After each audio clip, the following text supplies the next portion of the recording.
So my question to my panelists to get us started is, what brings you to the cause of reconciliation? I was working downtown 2 years ago, and just around this time, and I knew the TRC was happening at Shaw Conference Center, but I didn't really know much about it. I actually thought, well, that's, it's an Aboriginal event of some type. It really doesn't have anything to do with me, so, it's interesting, and maybe I should look it up, but I wasn't really pulled towards it. I didn't do much about it until it actually was happening. And I'm not a particularly kind of energy-focused person, I don't think, but I really could feel that something was happening downtown. There was an emotional energy in my mind that was coming from the Shaw. And so I was driven to, I went to a noon hour event at CBC, and it hit me like a ton of bricks. I got super emotional, shockingly to me. It's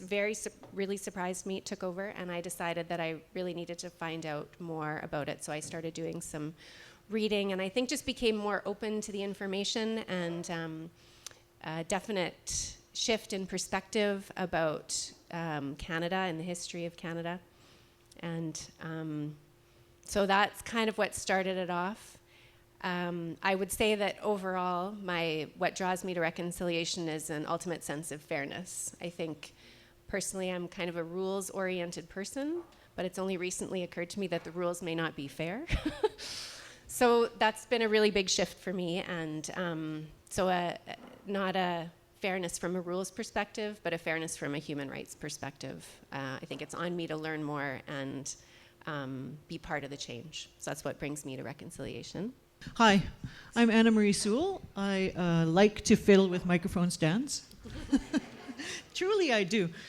In my other life, I work as a poet and multidisciplinary artist, and that is also what brings me to reconciliation. I'm an intergenerational survivor. My father went to day schools, not to residential schools, by simple luck of the draw, I suppose you could say. His reserve is an urban reserve. Sault Ste. Marie is in the middle, and you have Garden River and Botswana on both sides of that. So he went to day schools, and that has been, as Miranda said, a very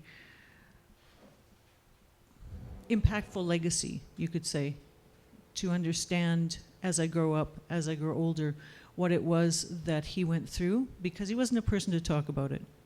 And he passed away 31 years ago this month, so I was very young and didn't really have the opportunity to find out those stories from him. A lot of the people who could tell me the stories passed away young as well, and I don't take lightly, therefore, any chance I have to learn from people who have taught me about what that experience was for my family and for my more distant relatives. That's what brings me to reconciliation, is the opportunity to learn more of the truth about what our family have done, how we have survived. I've always been impressed by how much we survive, but boy, the more you know, the more you think to yourself, people are resilient, and it's a damn good thing we are. I didn't really have much experience with the idea of reconciliation. I kind of heard a few things about residential schools, but it wasn't something that I was taught in school. And certainly none of my friends talked about it, nor my family. So I went, and as I was listening, I left there feeling, like Jane said, this energy, and I just couldn't get it out of my mind, but really feeling quite hopeless, I guess. The magnitude, once you start learning, it's like you just learn more and more and more, and the magnitude of the residential schools, the legacy it's left, is heartbreaking. So I kind of felt hopeless, and then through my work with Miranda on some other stuff, we just got to know each other more and started talking, and that's when she invited me to, a year later, watch the testimony that she gave as an intergenerational survivor of residential schools. And so we sat around her living room and watched the video, and then I think that's when it became really personal for me. At that point, it was like, this is one of my really good friends, and I just, even if I have to stand on the street and hold up a sign, I'll do it. Like, we have to do something. So I think that's really where it started for me. And I wanted to just include this. This is a quote from Justice Murray Sinclair, and this has always stuck with me right from the get-go. He said, "I really don't care if you feel responsible for the past. The real question is, do you feel a sense of responsibility for the future? Because that's what this is all about." And so I just keep moving forward with that in my head. For me, the idea of reconciliation started with grade 11 social studies. I happened to have a social studies teacher who was Japanese, and though it wasn't covered in the curriculum, he talked about the Japanese internment camps that happened in World War II and how his family was affected by it, and how his parents were children when that happened. And he made an off-the-cuff comment in social studies class that said, you know, this is the second worst thing the Canadian government did. So my question to him was, well, what was the first? And he goes, well, residential schools, of course. I'd never heard of it before. It wasn't a topic that was covered in our social studies class. So I talked to him after class about it and started to read, and all of a sudden light bulbs started to go off and make sense for me. Now I understand why, although my dad's first language was Cree, he never spoke a word to us. I now understand why he struggles with alcohol abuse and mental health issues.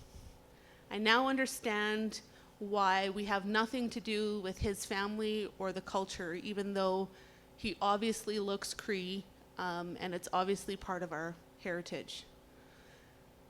It was after I finished high school that I started to self-identify as being Cree and connecting with the culture. And I can say the feeling that I had up until that point is almost like a child who has been adopted.